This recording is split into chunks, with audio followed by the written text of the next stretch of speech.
News 46 is brought to you by Inspiration Senior Living, where we provide affordable elegance to Pahrump area seniors. Give us a call at 751-2300 and make an appointment to tour our community. News is also brought to you by Smitty's Cards and Coins. Would you like to know what your collectibles are worth? Come by 2281 Postal Road, Unit 4, across from the post office. News is also brought to you by J.K. Nelson Law. Call 727-9900 today for your free consultation. If you need a lawyer, you need Nelson.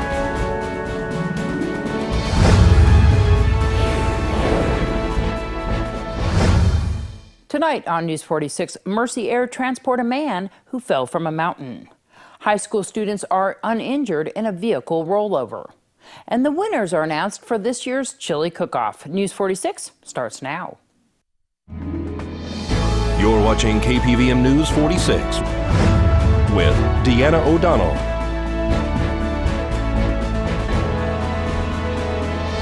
News 46, local coverage you can count on. Good evening. It's Tuesday, March 22nd, 2016. I'm Deanna O'Donnell for News 46. A 21-year-old man was airlifted this afternoon after suffering a 40-foot fall in the mountains located at the end of Barney Street. Neighbors told News 46 that almost daily they see the same group of people travel up the desolate road to these mountains. Fire Chief Scott Lewis explains what happened. Just after 1 p.m. we were dispatched for the report of a fall victim with a 40-foot fall. While we were en route, we were informed that it was actually a fall down a rock face and that they were approximately 1 mile north of a vehicle position that was well off any of the paved streets in the area. Crews then dispatched our four-wheel drive medical vehicles as well as an engine company and an ambulance. We also ascertained the status of Mercy Air 21. We found that they were in service. Once we made patient contact well off the road, we then exchanged patient to our care and custody, transported them down off of the dirt road, and then met with Mercy Air 21, who was established in LZ with Engine 1. There's a head injury, isn't there? There's actually what we call multi-system trauma. There's just about every part of the body it has some kind of injury, and it appears there was probably some type of tumbling mechanism down this rock face. So as a precautionary measure, as far as the injuries described, it was prudent to get them to a trauma center. The people that were with this patient were walking them down because they couldn't reach them, right? Yeah, it's our understanding that they actually were walking them down, which was somewhat against our advice because of the nature of the complaints. But we found them at the vehicle. They were then starting to drive back down the road, and that's when we intervened and we met with them. Do you know how the fall occurred? No, it's actually the sheriff's office is looking into that right now as far as how that mechanism occurred. Does drugs or alcohol seem to play a part in this? Don't know. It's part of the investigation right now.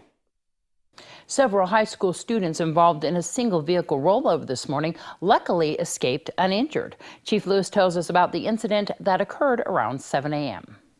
Early this morning around 7:15, dispatch reported a one-vehicle accident involving a rollover type mechanism. It was in the area of Calvada and Blag. Upon arrival, we found a vehicle was actually resting on its side. There was 4 occupants that had self-extricated. They did not appear to be injured. In fact, they declined medical transport from the scene, but due to their ages, their parents or guardians had to be contacted. These are juveniles, right? That's my understanding, yes. The accident seemed to have occurred from an overcorrection, possibly, or do you know?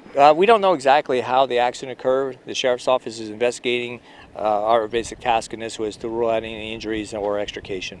And you're not sure if they were wearing seatbelts because they already were outside the vehicle? Correct. They had self-extricated and were out of the vehicle upon our arrival. Bombs exploded today at the Brussels airport in Belgium and the city's subway, killing at least 31 people and wounding dozens. ISIS has claimed responsibility for the attacks. Video posted on social media shows the devastation at the Zaventem airport in Brussels. The 2 airport blasts, at least one of them blamed on a suicide bomber, left behind a chaotic scene of splattered blood in the department lounge and windows were also blown out. Ceilings collapsed and travelers streamed out of the smoky building. About an hour later, another bomb exploded on a rush-hour subway train near the European Union headquarters. Terrified passengers had to evacuate through darkened tunnels to safety. Authorities also released a photo taken from a closed-circuit TV of the three men pushing luggage carts, saying two of them apparently were the suicide bombers and that the third, dressed in a light-colored coat, black hat, and glasses, was at large. Police later conducted raids in Brussels searching for one of the suspects and found a nail-filled bomb, chemical products, and an Islamic State flag during the search of a house. News 46 will return in just a moment.